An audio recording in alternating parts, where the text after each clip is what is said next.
네, 출발되고 댕긴 수요일 2부 최고 운전 프로젝트. 이번 달부터 매월 네 번째 수요일은 지역일간지 영남일보와 함께합니다. 저희는 방송으로, 영남일보는 지면으로 같은 주제에 대한 이야기를 함께 해볼 텐데요. 자, 그 첫 번째 주제가 뭐냐? 고령 운전자 교통사고에 대해서입니다. 대구교통방송 신건 기자, 제 옆에 나와 있습니다. 어서 오십시오. 안녕하세요. 반갑습니다. 네, 반갑습니다. 오랜만입니다. 네, 정말 오랜만에 보는 것 같아요. 고령 운전자 교통사고가 늘고 있다는 얘기는 사실 뭐 나온 지가 좀 됐죠, 그죠? 네. 최근까지도 증가세가 이어지고 있고요, 그렇죠? 네, 맞습니다. 지난해 12월 31일 70대 운전자가 몰던 승용차가 전통시장을 향해 돌진하는 사고가 있었습니다. 맞아요. 이 사고로 13명이 다치고 그 가운데 한 분은 안타깝게 돌아가셨는데요. 네. 그런데 고령 운전자 사고는 사실 하루 이틀의 일이 아닙니다.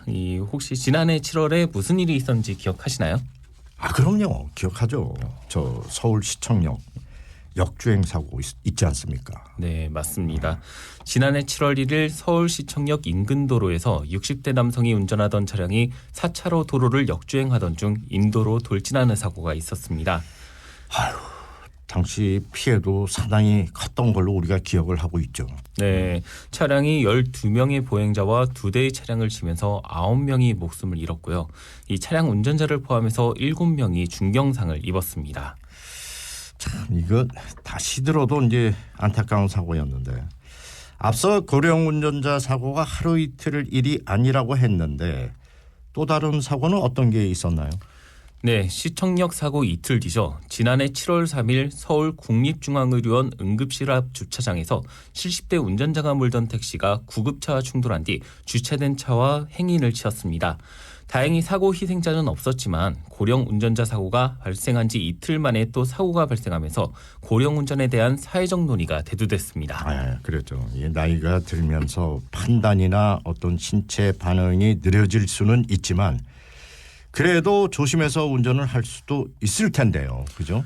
네, 물론 그렇지만 앞서 말씀하신 것처럼 아무래도 나이가 들수록 사물을 인지하거나 핸들 조작, 판단하는 능력이 젊었을 때보다는 좀 떨어지잖아요. 그럼요. 이 도로가 안전하다면 함께 공존할 수 있겠지만 갑자기 차가 끼어든다거나 야생동물이 튀어나오는 등의 돌발 상황에 대응하기 위해서는 사물 인지나 판단이 빨라야 하는데 이 고령 운전자는 그러기가 쉽지 않다고 하더라고요. 전문가의 말을 한번 들어보겠습니다. 계명대학교 일반대학원 박상권 겸임 교수입니다. 나이가 들수록 노화가 됨으로써 우리의 신체라든지 뇌의 기능이 젊었을 때에 비해서는 떨어지는 게 사실이죠. 근데 운전은 인지, 판단, 조작의 연속입니다. 인지를 하면서 기억을 하고 상황에 대해서 어떠한 적절한 판단을 내릴 건가, 그 다음에 그걸 자동차를 어떻게 조작할 건가, 그거하고 연기가 되는 거예요. 나이가 들수록 노화됨에 따라서 그 인지 반응에 대한 시간이 약간씩 차이가 나는데 특히 이 조작의 부분에 있어서는 굉장히 우려스럽죠. 그렇죠. 젊은이 못지않은 어르신처럼 그 개인 차이도 분명히 있긴 하겠습니다만은 나이를 또 마냥 무시할 수만은 없으니까요. 그죠? 네, 제가 이번 사안을 취재하면서 고속주행 상황의 운전자 인지 반응 시간에 관한 연구라는 제목의 논문을 좀 찾아봤습니다. 예. 네, 여기서 고령자 그룹과 비고령자 그룹으로 나눠서 평균 인지와 반응 시간을 측정하는 실험을 했더라고요. 네네. 이 자료에서 보면 동일한 조건과 환경에서 값을 측정했을 때 비고령자 그룹은 반응 속도가 가장 긴 게 2.07초였고 대부분 다 1초대에서 반응을 보였거든요. 그런데 고령자 그룹은 최소 반응 속도가 2.05초 그리고 최대 반응 속도가 2.83초로 거의 3초 가까이 걸린 것으로 나타났습니다. 이게 우리가 운전할 때 1초도 이게 긴 시간 아니겠습니까? 네, 맞습니다.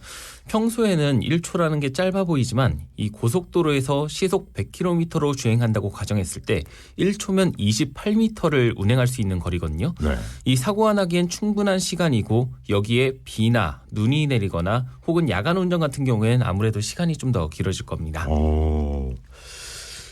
우리나라에서 고령 운전자 사고가 그러면은 얼마나 발생하고 있습니까? 네, 우리나라에서는 65세 이상을 고령 운전자로 분류를 하고 있습니다. 네. 2023년까지 나온 통계를 보면 전체 교통사고 19만 8,296건 가운데 고령 운전자 사고는 3만 9,614건에 달했습니다. 전체 교통사고의 20%에 달하는 수치입니다. 네. 전체 교통사고의 20%가 고령 운전자 사고다. 그러니까 교통사고 5건 가운데 1건은 고령 운전자 사고다. 이런 얘기군요. 네, 이 문제는 전체 교통사고 사망사고 가운데 고령 운전자가 차지하는 비중도 높아지고 있다는 건데요. 한국도로교통공단 교통사고 분석 시스템에 따르면 2019년 전체 교통사고 사망사고 가운데 고령 운전자 사고 비율은 23%였습니다. 그런데 2023년에는 29.2%로 크게 올랐습니다. 또 한 민간 연구소에서는 고령 운전자일수록 페달 5조작을 할 가능성이 높다고 밝혔는데요. 박유한 삼성교통안전문화연구원의 말을 들어보겠습니다. 연령별로 보면은 발생 비율이 65세 이상에서 한 전체적으로 보면 다른 연령대별 비해서도 한 2배 정도 높은 수준으로 발생을 하고 있다라고 보여지는데 사고 유형을 보면은 실제적으로 주차장이라든지 출차 중에 좀 사고가 많이 발생하는 걸로 발생을 했고요. 그다음에 주행 중에는 이제 신호 앞이라든지 우회전, 어떤 좌회전을 하는 그 중간에 이제 브레이크와 가속 페달을 번갈아 받는 그런 시점에서 가장 많이 빈도가 높게 발생하는 걸로 나타납니다. 그렇구나. 이 발 감각이 이게 좀 떨어질 수도 있는데. 네.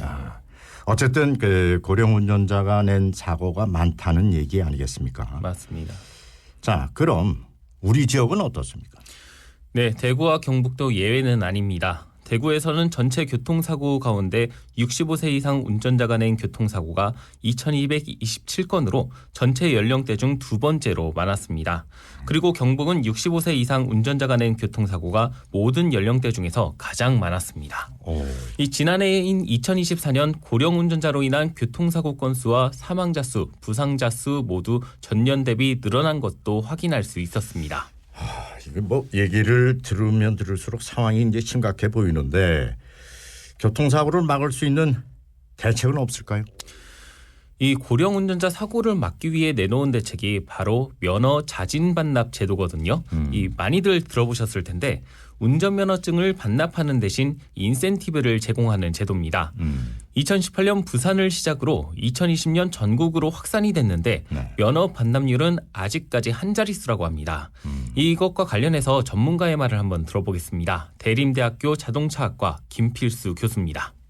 10만 원, 20만 원 교통카드 줘가지고 면허 반납하는 사람 없습니다. 읍면동 시골 같은 경우에는 대중교통이 하루에 한 번, 2번 왔다 갔다 하는 경우에는 비상시에 차를 움직이지 않으면 아프거나 문제가 되면은 차량을 움직이기 위해서 유지하는 사람들이 많이 있기 때문에 지속성 있는 프로그램이 필요해요. 언제든지 빠른 교통수단을 부를 수 있게끔 또 무료로 해줄 수 있게끔 이런 방법을 지역에 맞게끔 해주고 왜 면허를 유지하는 것이 자존감 때문에 그런 분들이 있어요. 면허나 이 자격에 대한 것들이 살아있다는 것을 자존감을 내세우기 위해서 유지하는 분들은 면담을 통해서 운전을 안 하더라도 면허를 유지해주는 이런 어떤 특화된 접근 방법도 필요하죠.